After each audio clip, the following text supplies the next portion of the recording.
సోమవారం కథలన్నీ కూడా మనకు ఆ గ్రంథాల్లో ఉన్నాయి. కానీ ఏ పురాణం అని అడిగామనుకోండి ఎవళ్ళు చెప్పలేం. కానీ సోమవారం నాడు ప్రత్యేకించి పితృదేవతలకి, అంటే మన పూర్వీకుడికి, తాత ముత్తాత ఇలాంటి వాళ్ళు, వాళ్ళకి వాళ్ళ పేరు చెప్పి 10 మందికి ఏమన్నా తిండి పెట్టండి, ప్రసాదం పెట్టండి. లేదు అలాంటి వాళ్ళ ఫోటోలు ఉన్నాయనుకోండి, పెట్టుకుని దండం పెట్టి ఏమైనా ప్రసాదం పెట్టండి.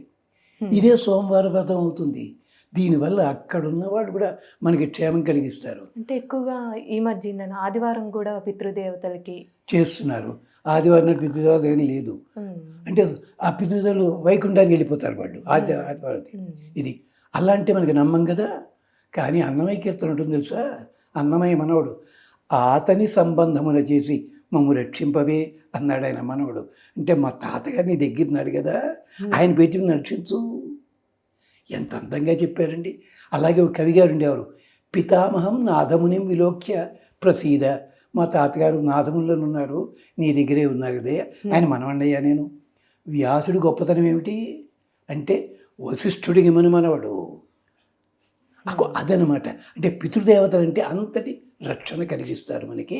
అంచేత సోమవారం నాడు ప్రత్యేకించి శివారాధన చేయండి, చంద్రుని ఆరాధన చేయండి, అశ్విని దేవతలకు ఆరాధన చేసుకోండి. అన్నిటికీ కలిపి అమ్మవారి స్తోత్రం చదివామనుకోండి, ఆ అమ్మవారి వీళ్ళందరినీ పుట్టించింది కదా, అయిపోయింది. షార్ట్కట్ అదనమాట. అందుకని ఇది అర్థం. అక్కడ సోమవారం నాడు తప్పనిసరిగా పాయసం వండి నివేదన చేస్తే మంచిది. ఇతర సోమవార వ్రతాలు మనకి వ్రత కథల్లో దొరుకుతున్నాయి.